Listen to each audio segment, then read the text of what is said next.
எங்க first night அப்போ husband and ஒய்ஃபோ அவங்க மலரும் நினைவுகளை பேசிட்டு இருக்காங்க. அவங்க ஹஸ்பண்ட் கேட்கறாரு, உனக்கு மறக்க முடியாத இன்சிடென்ட் இருந்தா ஏதாவது ஷேர் பண்ணுன்றாரு. நான் காலேஜ் படிக்கும் போது என் ஃப்ரெண்ட்ஸுங்க எல்லாம் டூருக்கு போனாங்க. என் ஃப்ரெண்ட்ஸ் எல்லாம் ட்ரிங்க்ஸ் பண்ணி செம்மையா என்ஜாய் பண்ணாங்கன்றாங்க.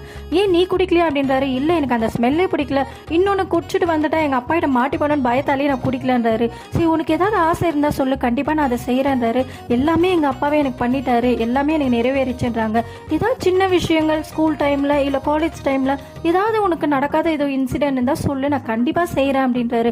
உடனே அவங்களும் ரொம்ப யோசிச்சுட்டு, நான் +2 படிக்கும் போது என்னோட பயாலஜி சார் கர்ப்பாம்பூச்சிக்கு ஆப்ரேஷன் பண்ண சொன்னாரு. அதை நான் பண்ணாமலே அப்படியே வச்சுட்டு இருந்தேன். உடனே அவர் என்ன இதை அப்படியே வச்சு அவுச்சு சாப்பிட போறியான்னு சொல்லிட்டு கோவத்துல என் மேல தூக்கி போட்டாரு. அன்னைக்கு முடிவு பண்ண அவர் மேல கர்ப்பாம்பூச்சியை கண்டிப்பா தூக்கி போடணும்னு சொல்லிட்டு டெய்லியும் எங்க வீட்டுல இருந்து கர்ப்பாம்பூச்சி கொண்டு போவேன். ஆனா என்னால ஒரு நாள் கூட அவர் மேல போட முடியல. இதுக்காகவே என் ஃப்ரெண்ட்ஸ் எல்லாமே எனக்கு கர்ப்பாம்பூச்சினே பேர் வச்சுட்டாங்கன்னு சொல்றாங்க. இதே யோசிச்சுட்டு இருந்த அவங்க ஹஸ்பண்ட் எப்படியாவது அவங்க ஒய்ஃபோட ஆசை நிறைவேற்றணும்னு சொல்லிட்டு அவங்க ஒய்ஃப் கிட்ட, உங்க ஃப்ரெண்ட்ஸுக்கு யாருக்காவது உங்க சாரோட அட்ரஸ் தெரியுமா கேளு, நம்ம போய் அவர் மேல கர்ப்பமூச்சி தூக்கி போடலாம்னு சொல்றாங்க.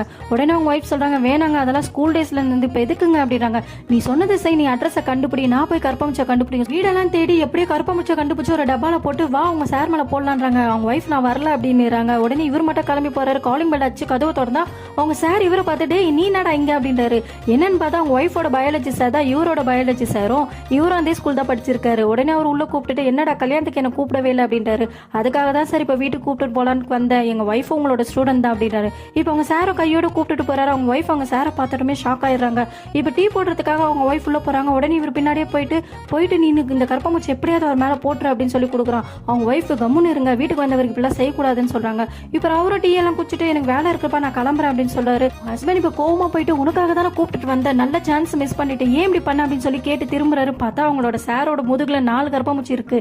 இதை பார்த்து அவங்க ஹஸ்பண்டும் ஷாக் ஆவாரு. இப்ப நைட்டு 2 பேரும் உட்காந்து பேசும்போது கேட்கிறாரு, எப்படி நீ அப்படி பண்ண அப்படின்னு. அதெல்லாம் அப்படிதான் அப்படின்றாங்க. என்னன்னு பார்த்தா அவர் வழி அனுப்பும் போது அவங்க ஒய்ஃப் பின்னாடியே வந்து அவங்க ஆசை தீர அந்த கர்ப்பமூச்சி அவர் மேல போட்டு